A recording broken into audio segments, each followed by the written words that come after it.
back to another episode of the Rocking Midlife Podcast. And we are just having a wonderful time down under at the moment with summer. And I don't know how you're coping in the Northern Hemisphere, but down here it's actually been pretty warm of late. And I'm really super excited because I have a wonderful guest today, Dr. Samantha Pillay, all the way from my homeland, Australia. So welcome, Sam. Hi, Kat. Thank you for having me on the show. Great to be here. Oh, it's wonderful to have you here, and I just can't wait to delve into our conversation.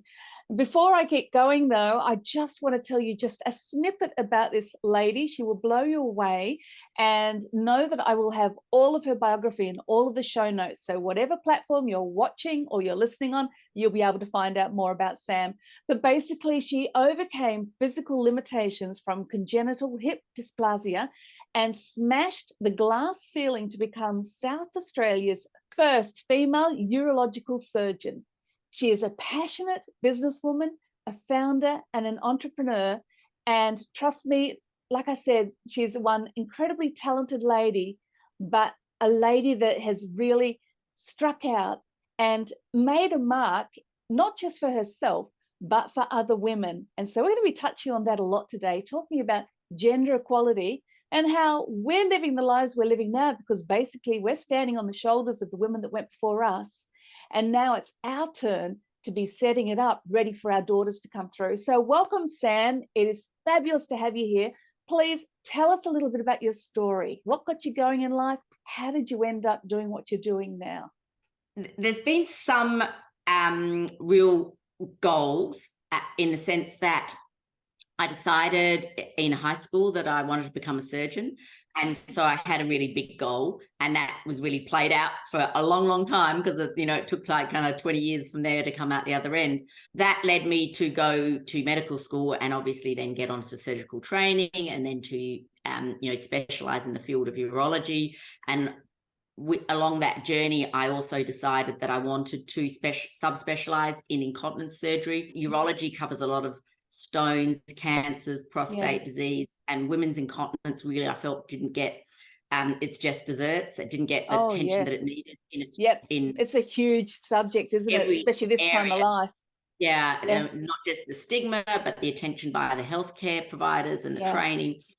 So that led me to sort of subspecialize and then set up Continence Matters, which is a subspecialty area. So there's that sort of is a very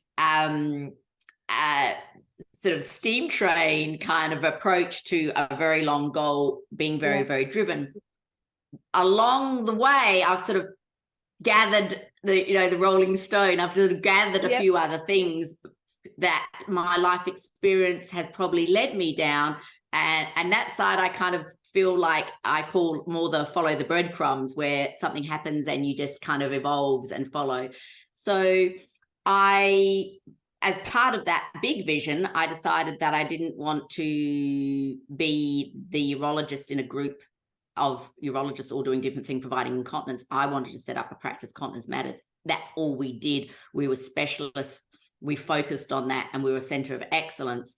That meant I became an entrepreneur. I set up a business. Obviously, I had no business training, but I had this vision and have really enjoyed that entrepreneurship, founder, and setting up a business type of experience. And in fact, our business has just been nominated as one of the state finalists for the Telstra Best of Business Awards, which are these business awards in Australia. That is fabulous. Brilliant. A female-owned medical business being nominated for awards. I mean, that's huge. That's really huge, isn't it? So that's on so many levels. Really exciting journey. Yeah. And then I just have had these passions. I'm sort of one of these people that says make the change you want to see in the world. I'm not sort of one to think, this needs to be different. I look at it and go, I have to change that. I have to fix it. That does love it.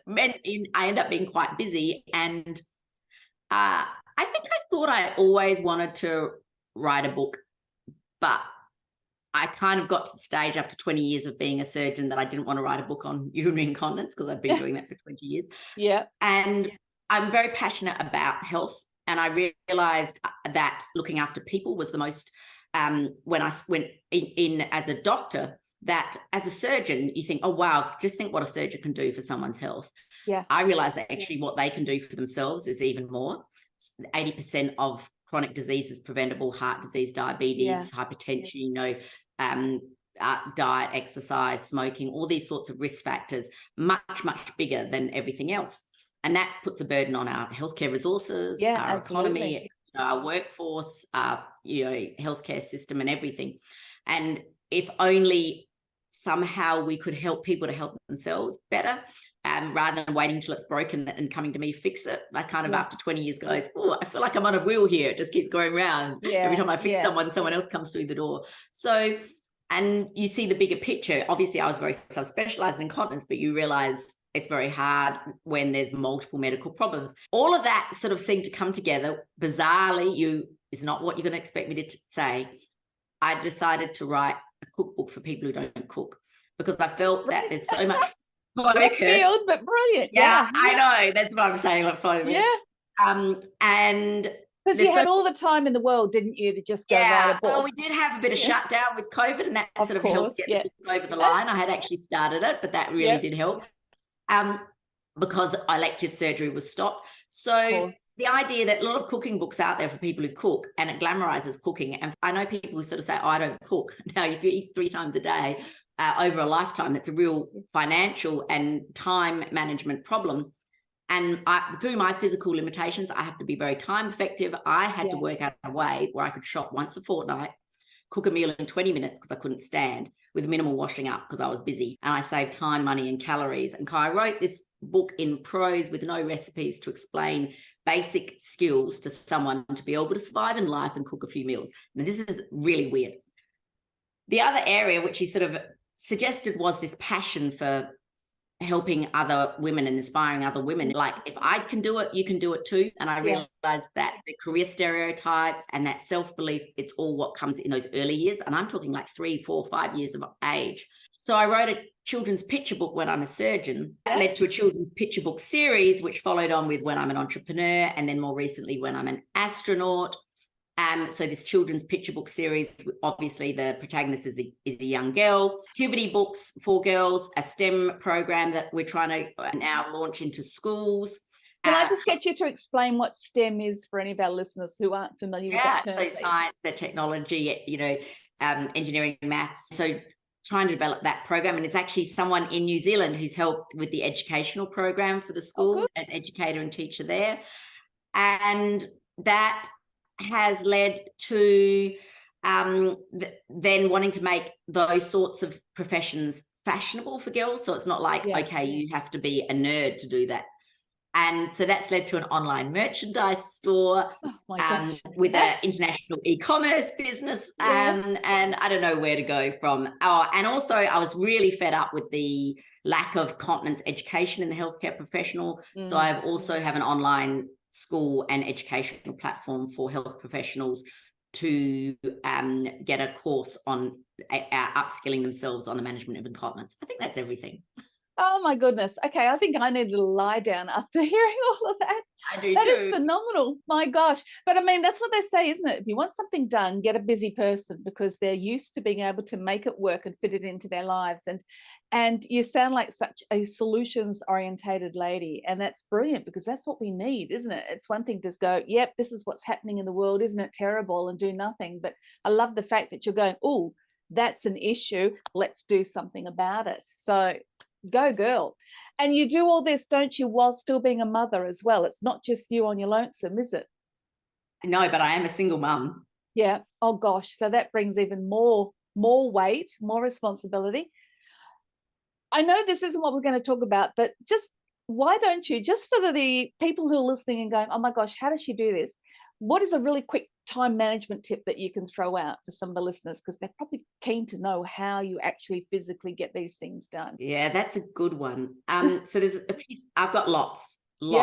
I mean, I could just talk about cooking and shopping and, what's for dinner.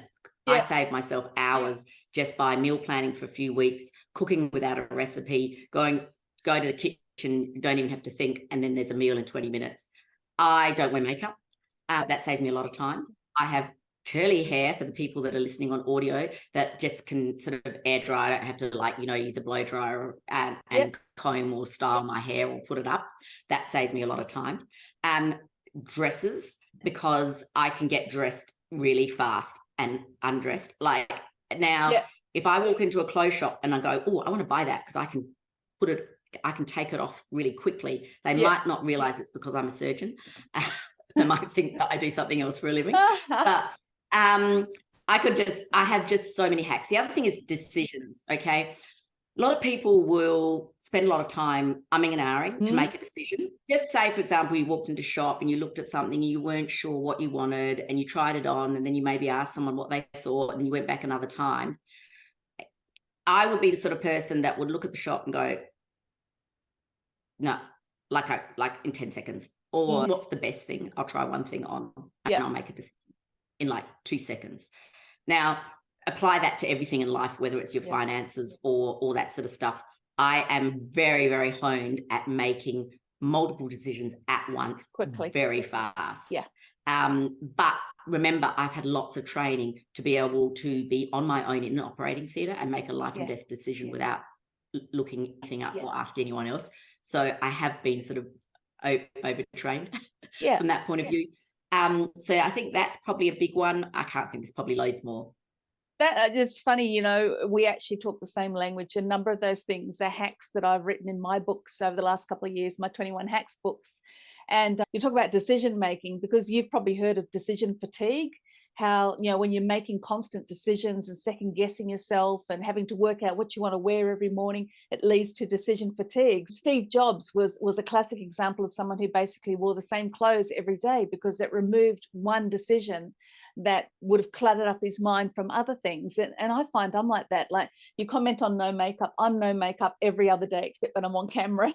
So, you know, but I'm in the same clothes basically every day because it's just that, you know, my clothing isn't a priority for me with the type of work I do from home, mainly as a writer. So that's one decision I eliminate. And I love your streamlining of your cooking and all that business too. I'm realizing that I've been doing that without realizing I was doing it. You've actually articulated it there.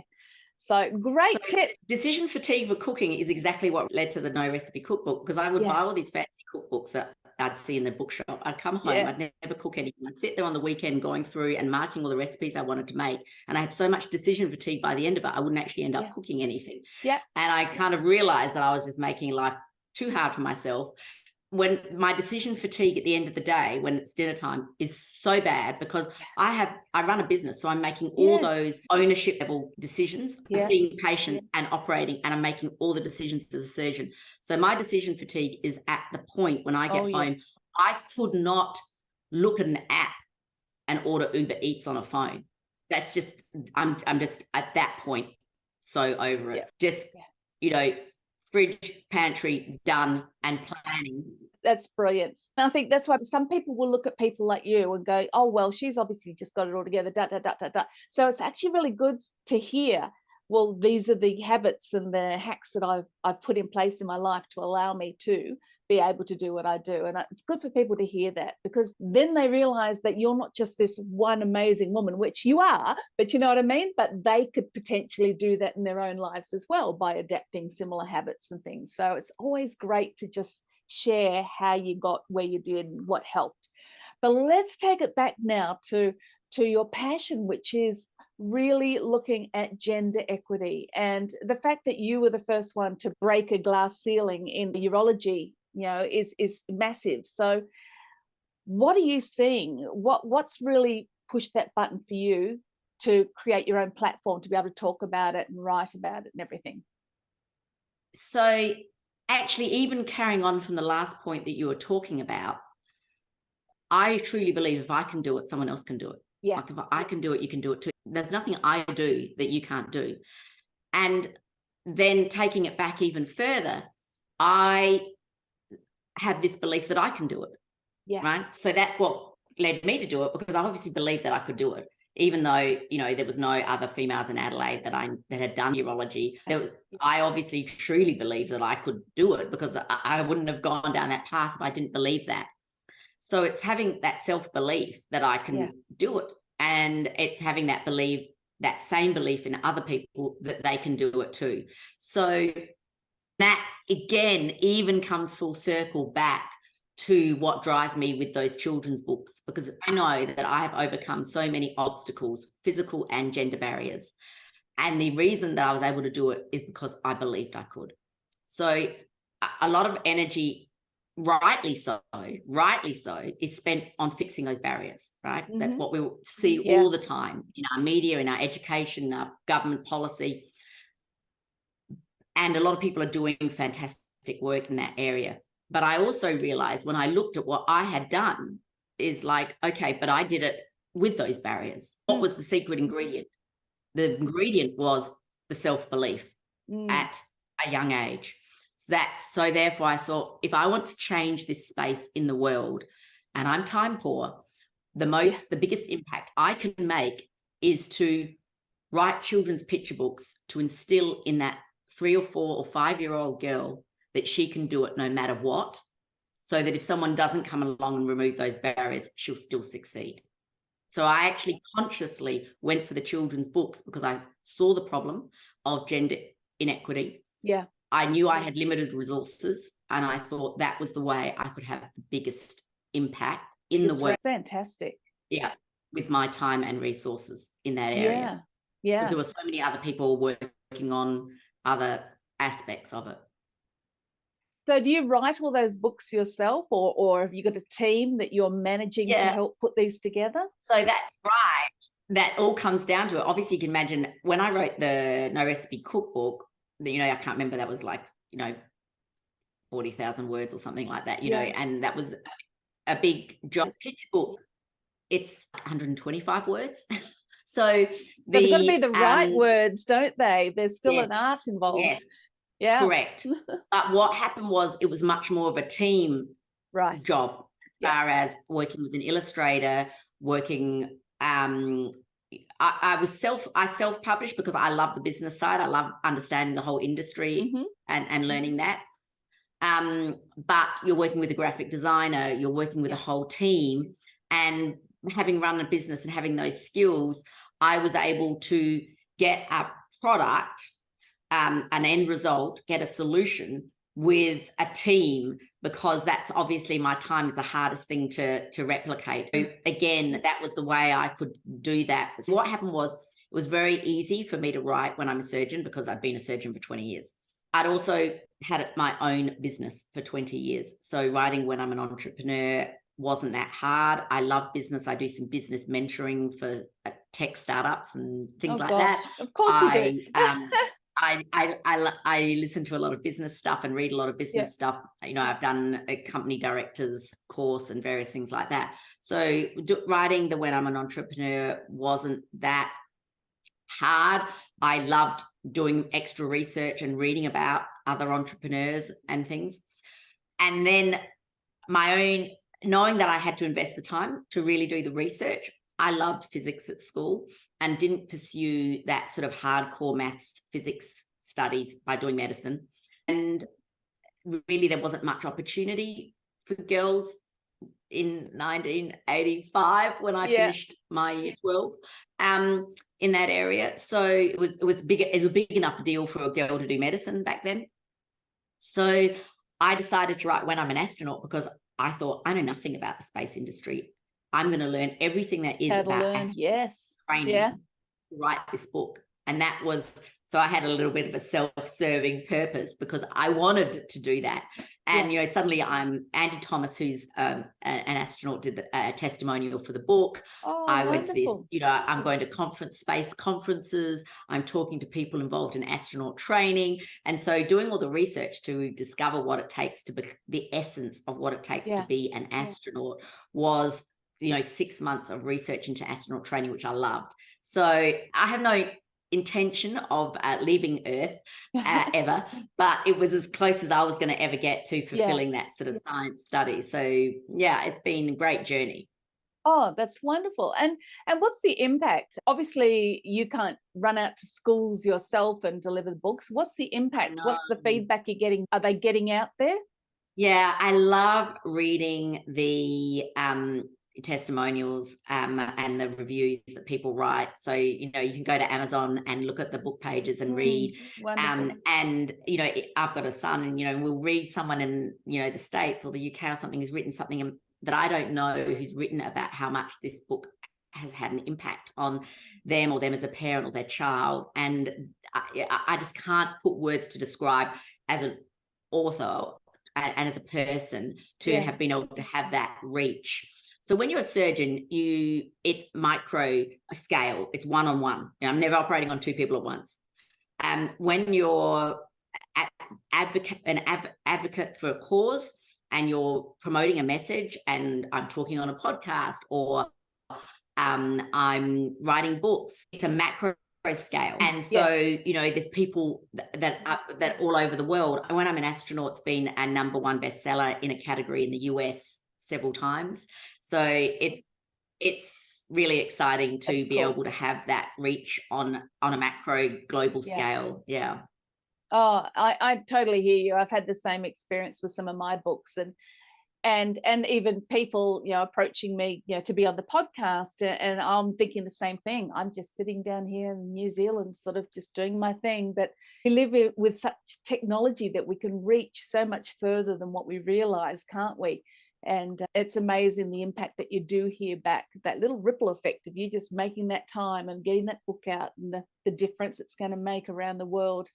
Have you had any notes from little girls just so inspired that you've actually opened up their eyes and they want to go into those type of subjects?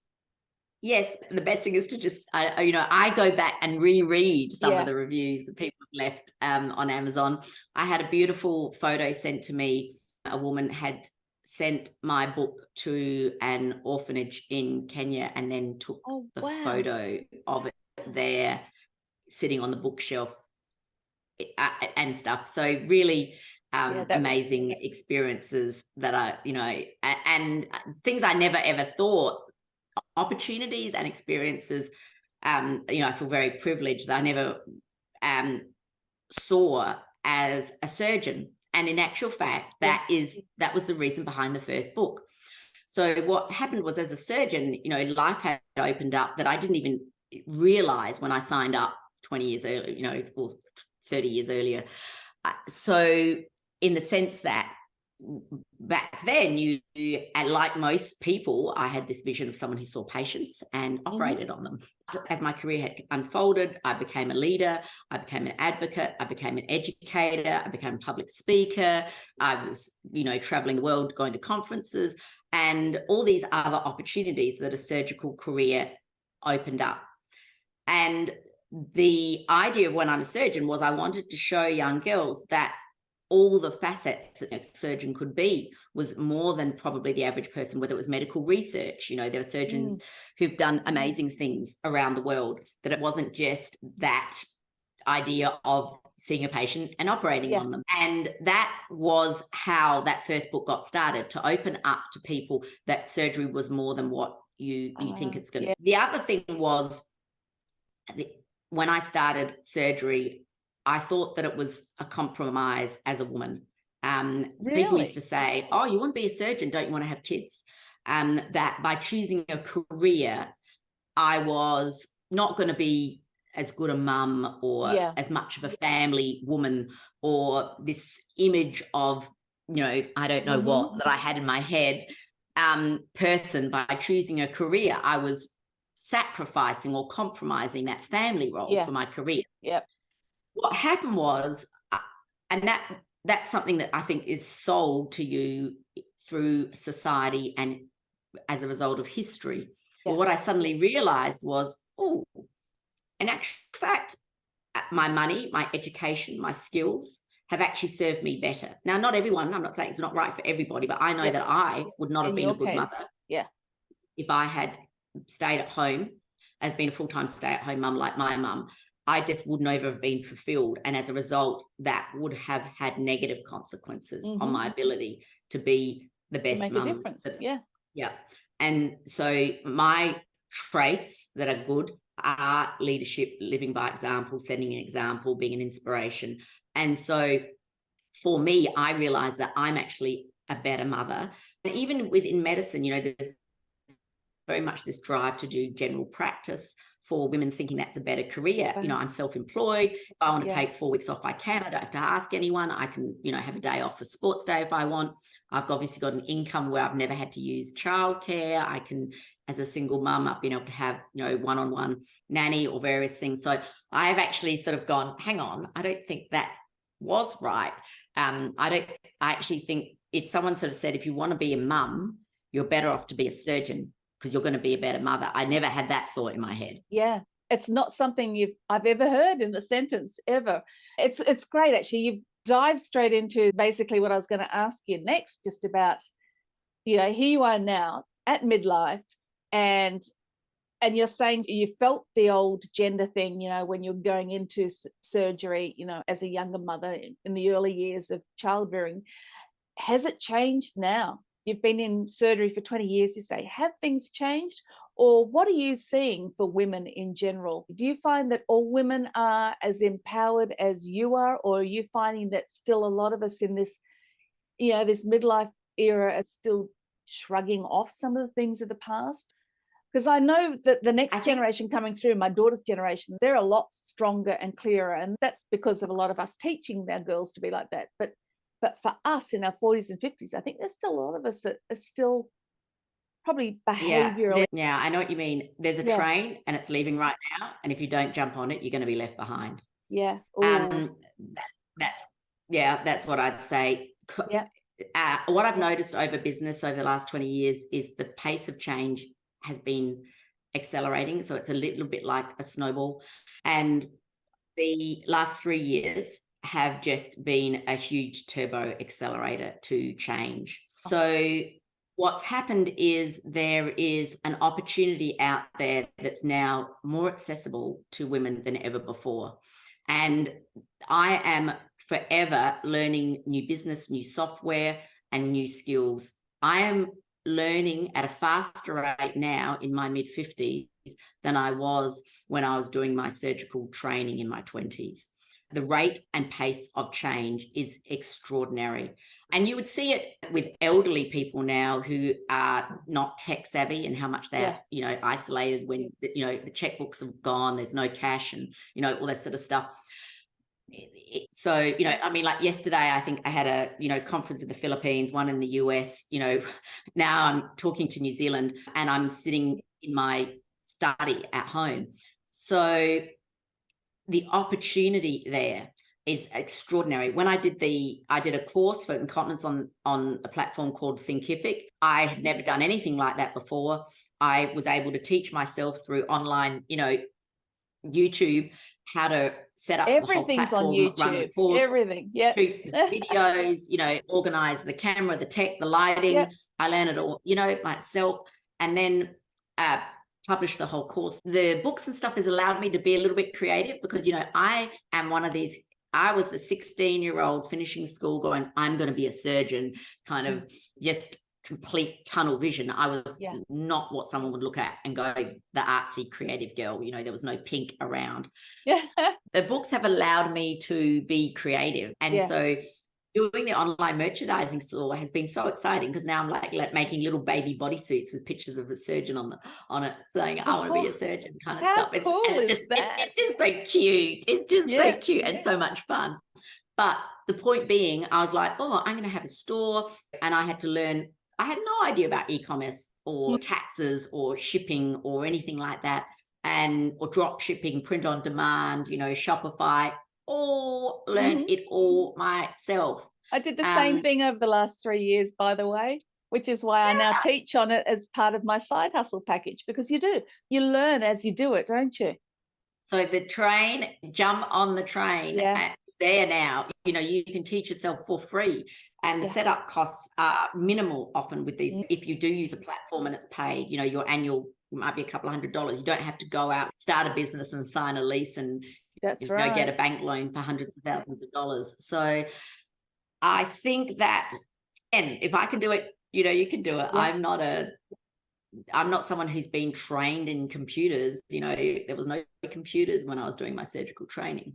They weren't around yet. No. Well, I mean, I'm just a couple of years older than you. So I was in university probably just 2-3 years prior to you.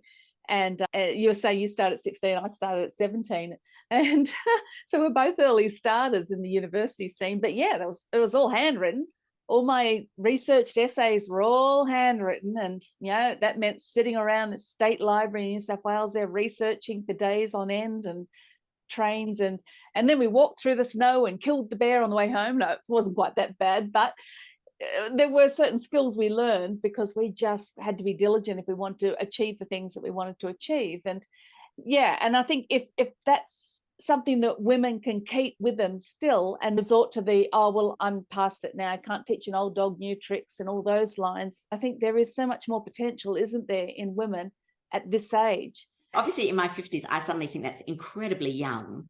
I'm, only just halfway, and I've got, my whole life ahead of me. So I would say to people, it is not too late to start.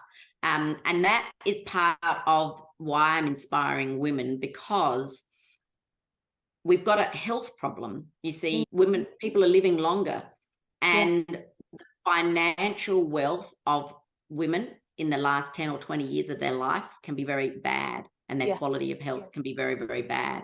And that's because they haven't been the primary income earners or breadwinners, and they're now going to live longer. If you look back in history, you don't have historically women, living to 100 who haven't worked for, 60 years and have not had an income and maybe been widowed for the last 20 years of their life. We don't have that. That's what we've got in the future, but we don't have it historically. So that financial independence and that financial empowerment for women now, with living longer and the cost of healthcare, is even more important than it's ever been before.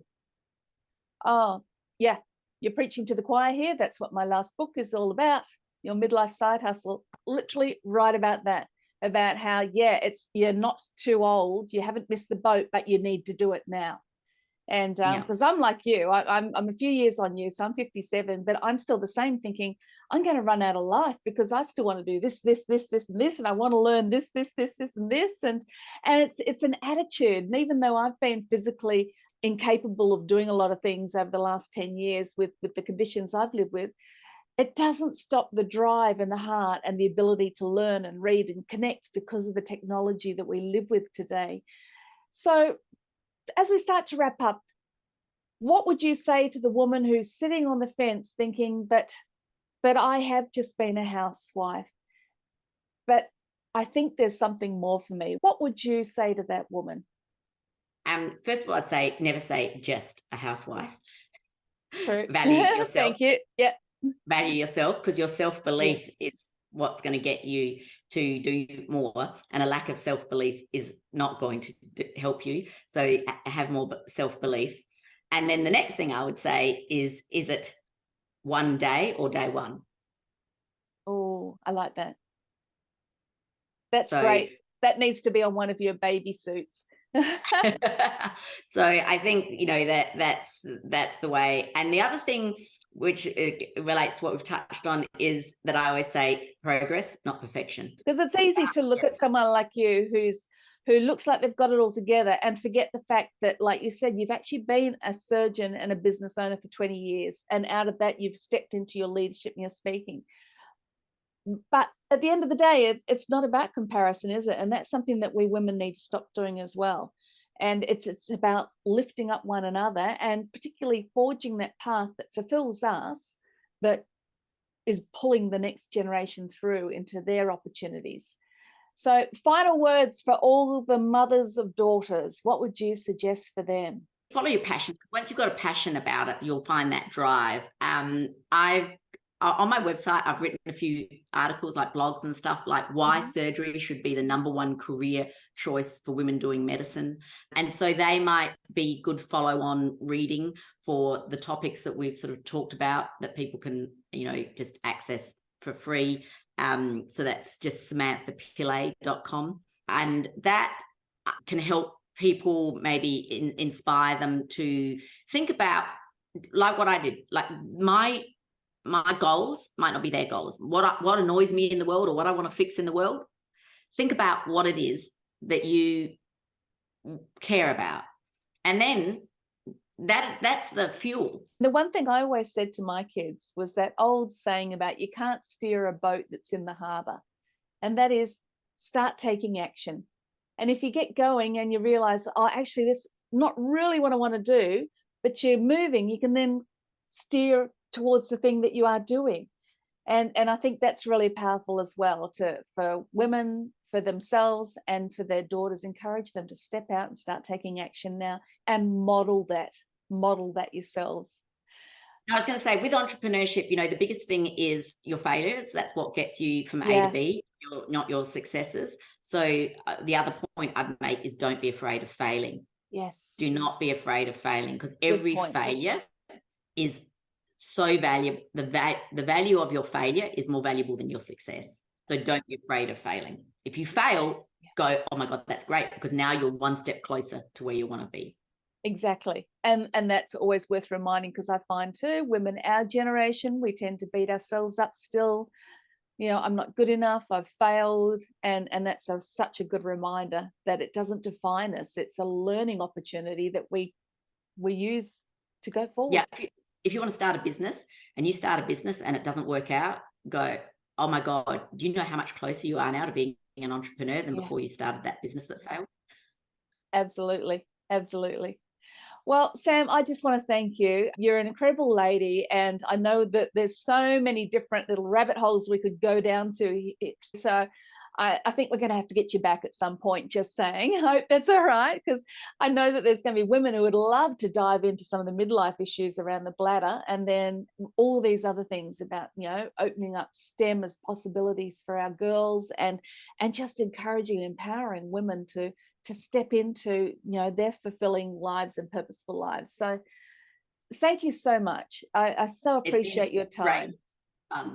No, it's been great fun. Thank you very much for having me. And sure, I'd love to come back.